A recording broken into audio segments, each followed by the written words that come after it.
Hey everybody, welcome back to the Batdorf and Bronson coffee brewing videos. While we're all hanging out at home, doing doing what we can for our doing our part.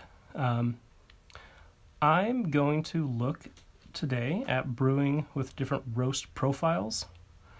It actually makes quite a big difference depending on what your roast profile is, how you want to pull the flavors out of your coffee.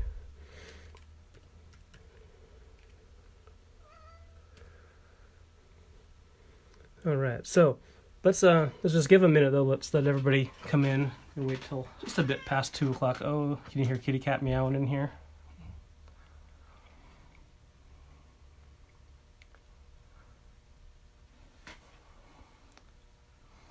All right, we're gonna do things just a little bit different. Not gonna be brewing coffee just because it's a little bit of a different process to go through when we're talking about roast profiles. It's hard to taste the differences over the video, so we're just gonna let this ride how it is. All right, so let's clear this out here. Let's talk about what coffee is. Coffee starts out, it grows on this really nice little tree, and it has these mostly bright red little fruit berries on it. Sometimes they're other colors, typically red. Sometimes they're going to be orange. Sometimes they're going to be pink. Sometimes they'll be yellow. Just like apples come in different colors, we're looking at some different colors for coffees. Now, inside each of these fruits, let's just say that we have a nice red cherry. We're going to have 2 little seeds in a typical coffee cherry. Occasionally, they'll only have 1. That's a bit of a rarity, kind of like having twins for humans. Coffee grows naturally as a twin, and then every once in a while we get a single. And when these grow, as they press together, that creates that flat side, and that's what we end up calling the coffee bean, even though it is the seed. Anyway, what we get in our roastery is we get just these little seeds. The fruit having been removed, we get those little bits just on their own.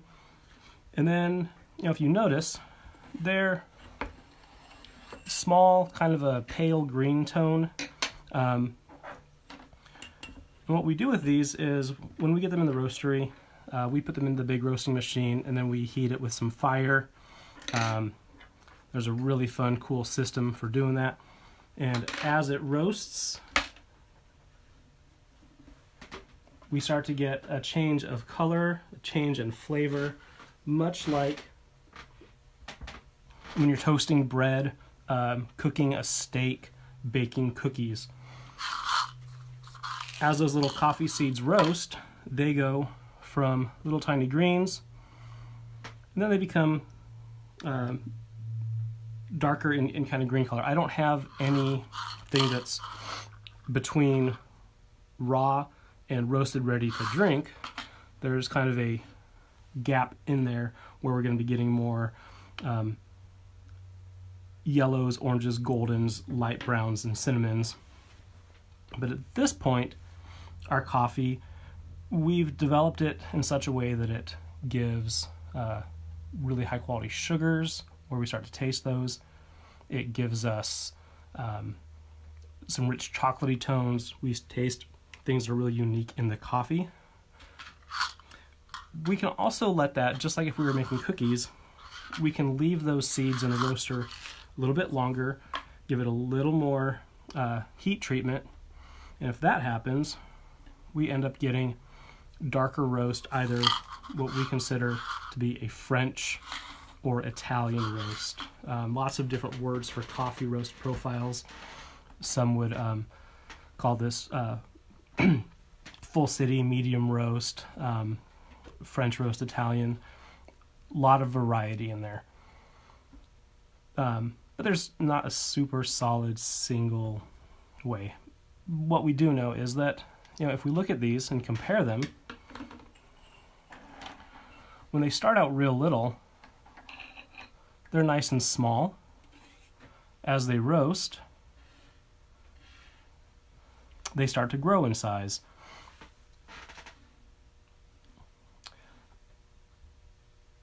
When they're raw green little seeds, they have there's water in there, and as the coffee's roasting, that water begins to heat. And what happens when water hits a certain temperature?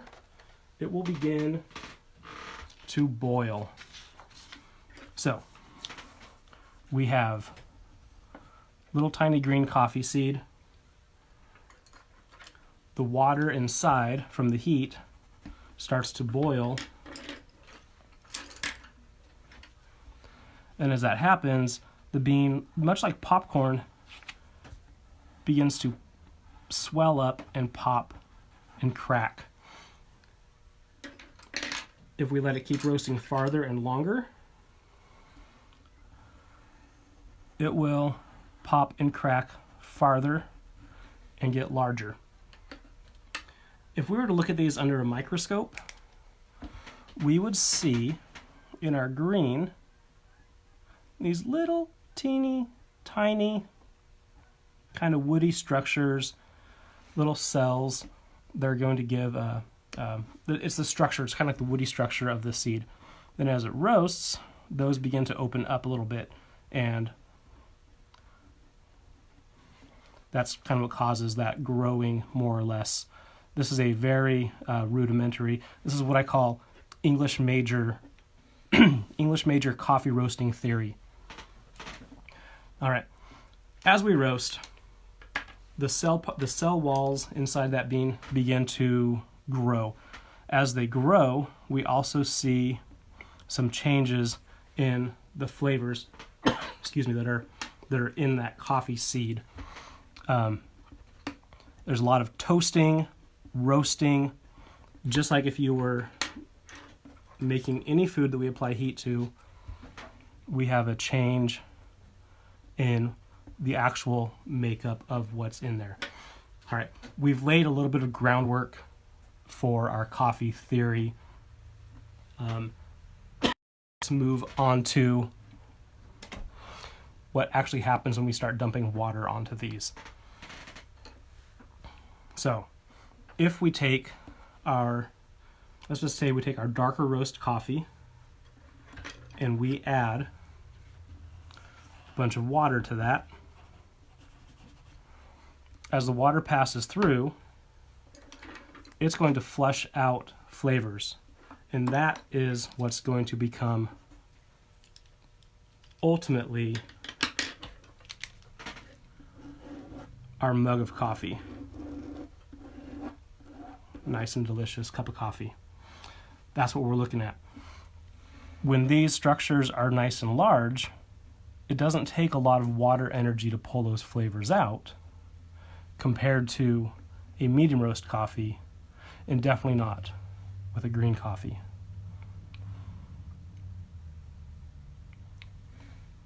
Generally, with dark roast coffee, we want to have a shorter brew time.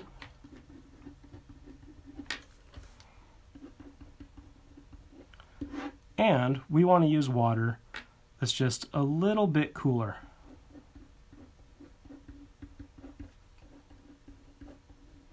Not much cooler. The standard recommendation for the Specialty Coffee Association is to use water between 195 and 205 degrees. So with dark roast coffee, if we're talking Frenches and Italians, I'm going to look at 195 to 199, maybe thereabouts. I don't like to often cross that 200 degree barrier with French and Italian roast coffee. It tends to pull out too much flavor too fast. With lighter roasted coffee, with our medium roasts, all of our single origin coffees, like our Kenyan Darwini, it's a really delicious coffee.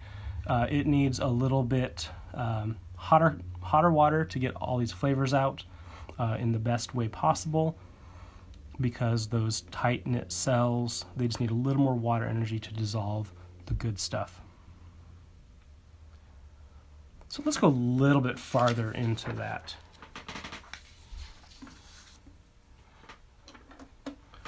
So let's just say that you went out and you got some Batdorf and Bronson, the Kenya Ndarawini.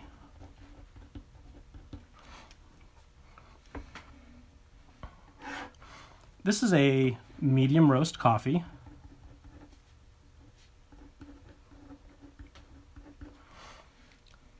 We've maintained a medium roast on it because it has so many fantastic origin characteristics that we want to keep those. And here's a very rudimentary kind of chart and graph of what happens as we roast. If you're looking to develop aroma, lighter roasted coffee, not as strong and easily recognized aroma. As we hit that medium, that aroma is peaked, and then it can kind of diminish a little bit as we darken. We have complexity. Light and mediums tend to have the highest level of complexity.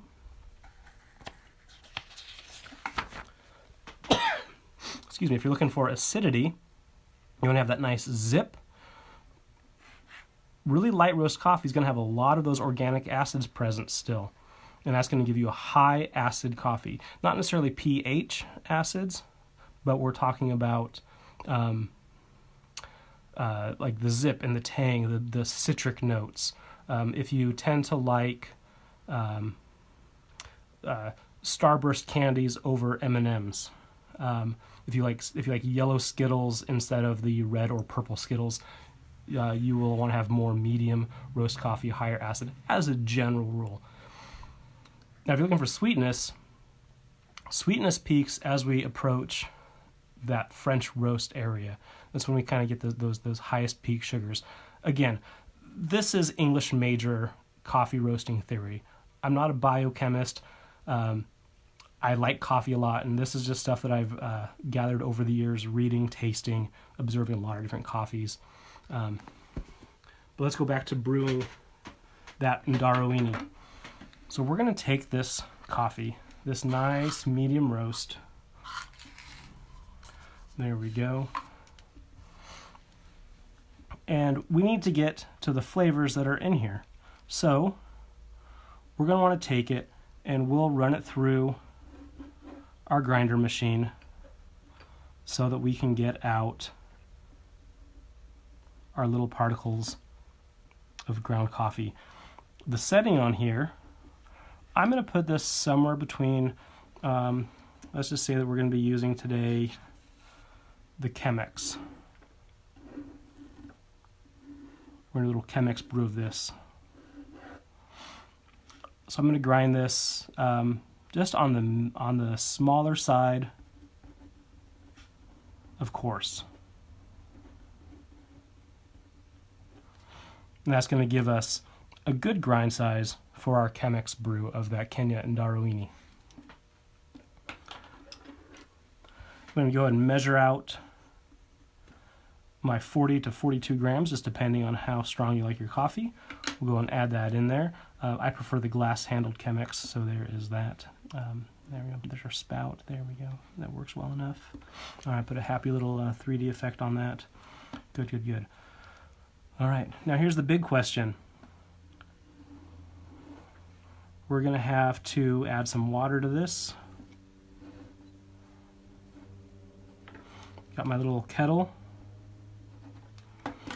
And we're going to get that heated up. Let's go ahead and bring this water, not quite to boil. Boils a little bit too hot. Let's just take this to, let's just say 200 to 205 degrees. This gives us a lot of heat energy to pull the flavors out of the coffee. When we begin pouring that, we get that nice first hit. We're going to add, if we have 40 grams coffee, we want to use, multiply that by 17, because that's a real handy way to brew. If there's any math folks out there, I'm just going to go off memory. I believe that's 428 grams of coffee. Hey, kitty kitty. Sorry, that's not 400, 728 grams of coffee, or of water. That'll get us there. Working from home, we have the hazards of the cats, and I don't know if you can hear the chickens in the background. It's all part of it. All right, so we're going to start adding our water to this. When I'm pouring in with medium roast coffee, I want to include a lot of energy into the brew to really shake out the flavors, because those particles are so tight-knit and the flavors don't want to come out quite as fast. So when I pour, I'm going to pour from higher up to kind of get a little more of a splashing agitation effect. That's going to heighten the acidity, that's going to heighten the zip and the liveliness of the coffee.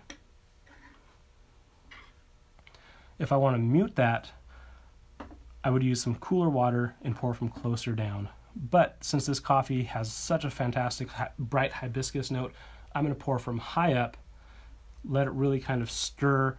All that stirring action shakes flavor out, and that's what I want to see on this medium roast coffee. Total brew time, we're going to want to look for very least 3.5 minutes, maybe even 4.5 minute total contact time. Really try to push it toward that 4.5 minutes with this grind size and this water temperature. And that's going to give us a real nice, bright, zippy, smooth, sweet cup of coffee. If we did this same method, though, with an Italian roast coffee, instead of getting smooth, sweet coffee, we're going to get things that are going to taste a lot more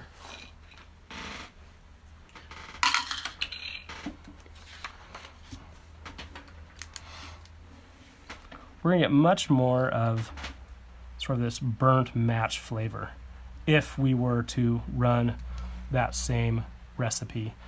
Don't know about you, I tend to not like burnt matches in my coffee. So, to fix that, let's bring our Chemex back. Let's put that back on there, glass handle, all the good stuff. All right, little bit darker roast on our coffee.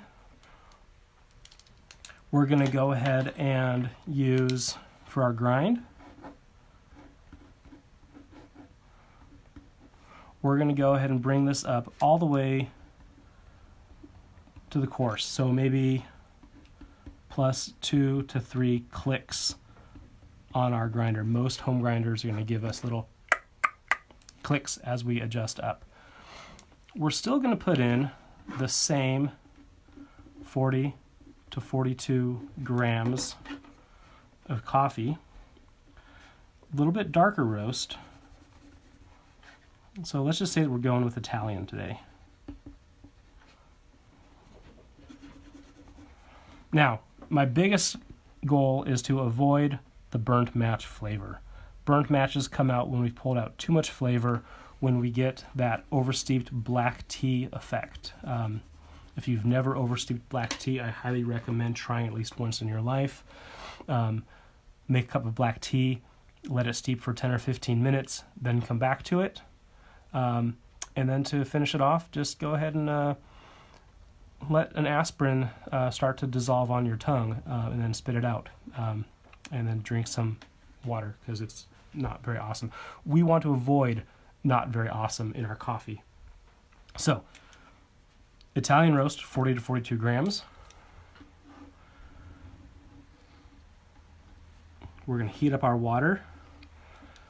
Go ahead and bring it to boil, and then let it settle for about 45 seconds to a minute if you're roasting at home.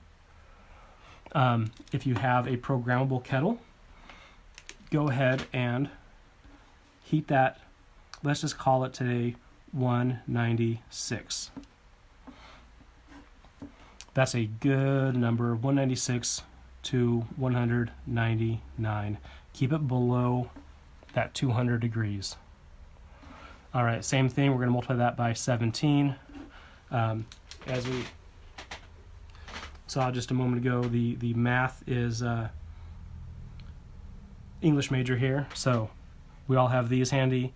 Let's go 42 grams times 17. There we go, 714 grams, that'll work. So much easier that way. This tells us how much water we're going to add. All right. We have our water that's hot, but not too hot. We're going to make sure we don't overdo this. This is going to be our top end. If we kind of bring that down a little bit for our brew, that reduces the amount of contact time that we're going for. All right. With a gooseneck, that allows us to get down real close. So we're going to bring that gooseneck right up to the edge of your Chemex so that when you add your hot water, it's not quite so splashy. That gives us a real nice, even saturation. We begin to get our coffee grounds nice and wet. I like to start with 80 grams for what we call the bloom. That's just going to be enough water to saturate the grounds, get everything up here nice and wet. It allows the gases to escape, especially with freshly roasted dark coffees, French roast, Italian roast. You really need to make sure that you're getting a good bloom on this. It's important with mediums, but also really important with the darks, just because there is so much gas that because of that swelling of the particle, it allows those gases to come out very quickly. And if we don't really give that chance to get out, we're really going to let a lot of the water bypass through and not do the brew that we want. So this bloom should take about 30 to 45 seconds for that to happen. We're then going to start in the middle of our Chemex and just kind of spiral around to the outside, bringing our total water up to 600 grams. Just do it nice and slow. Slow and even. That's the way we want to do this. Once we've got it up to 600 grams, let it fall about 1 inch.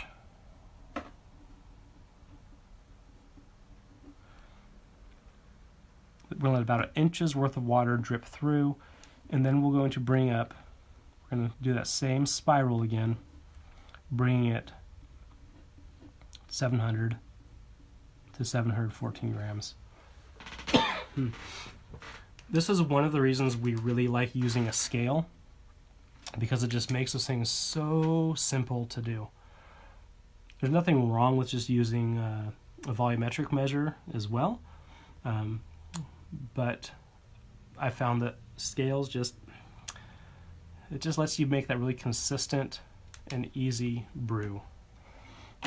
All right, so let's shift gears a little bit.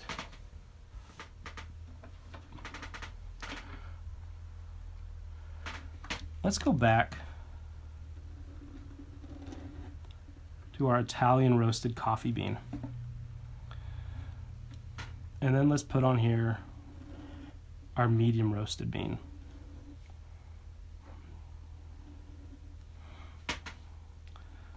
We tend to use Italian to describe the darkest degree of roast.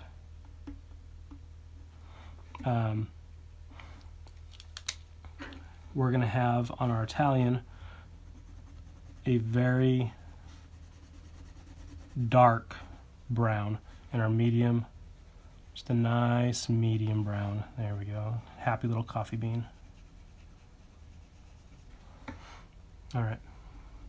One of the things that you're going to see with Italian and French roasted coffee is there's going to be kind of some black splotches of oils that come out on those. Remember, during our roasting process, we've allowed those cells to open up quite a bit. This is the internal structure, the internal cell.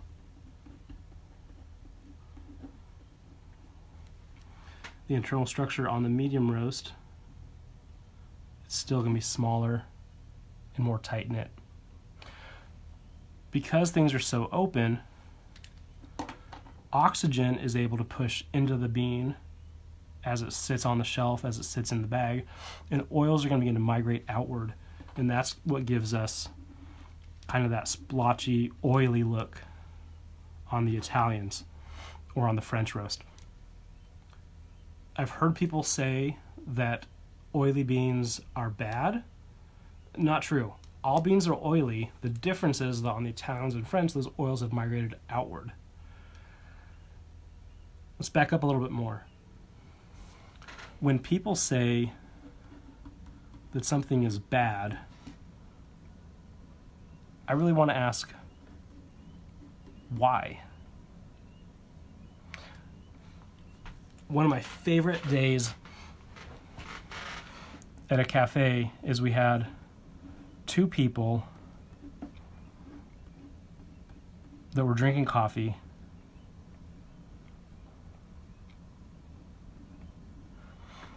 and they were arguing over which one was better. One person said medium roast is better. The other person said dark roast is better. And you know what their proof was? They both said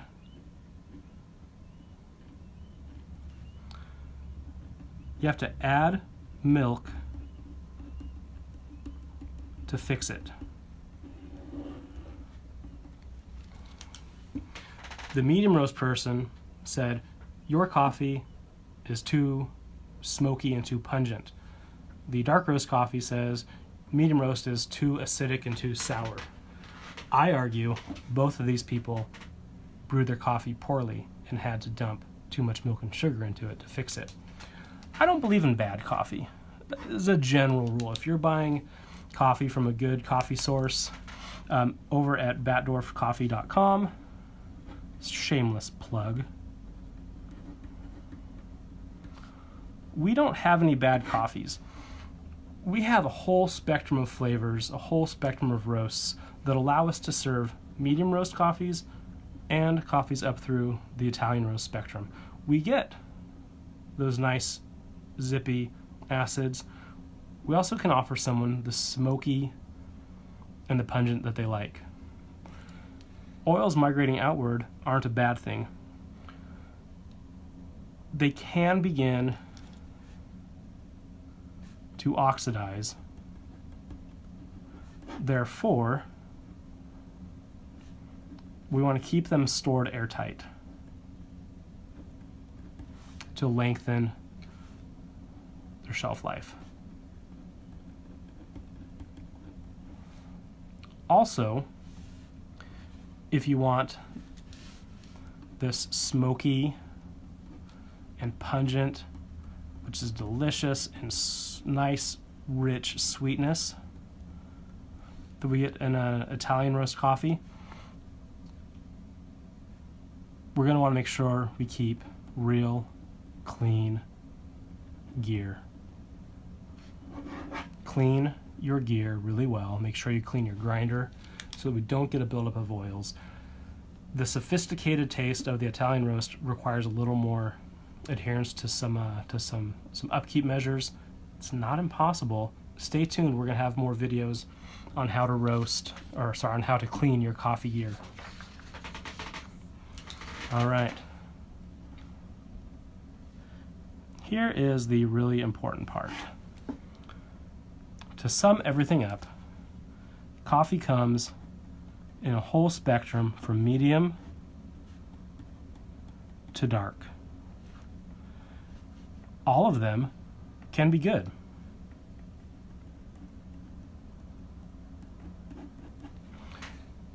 Most of that depends, of course, on personal preference. The general rule: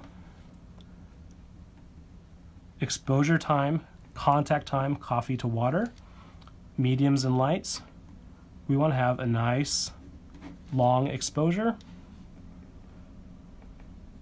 Darker roasts, a slightly shorter brew time.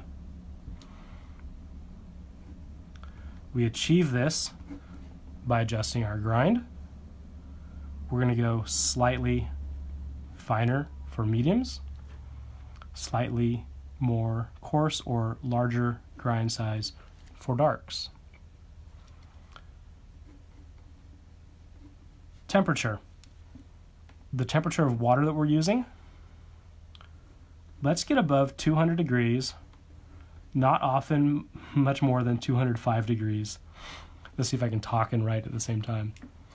For our medium roasts, we want a lot of water energy, hot water, 200, 205, avoiding boil at point of contact. For dark roasts, let's bring that down to 190 to 195. Let's add a little, I'm sorry, I was getting ahead of myself, 195 to 199, keeping it out of that range. What I was thinking of was for this, one of my favorite brewers, we're going to talk about this one next week. No, maybe tomorrow. I think we'll talk about this tomorrow. The AeroPress brewer. If you're using an AeroPress, you can really get away with some cooler water. 180 to 190 can be really splendid with with our dark roast coffee. The best Italian roast I ever had was the Batdorf and Bronson Italian roast, brewed on an AeroPress with slightly cooler water. It was so smooth. It had all the rich, deep flavors that we want. And it was the sweet. It was incredible. I couldn't believe how amazing it was. But don't take my word for it.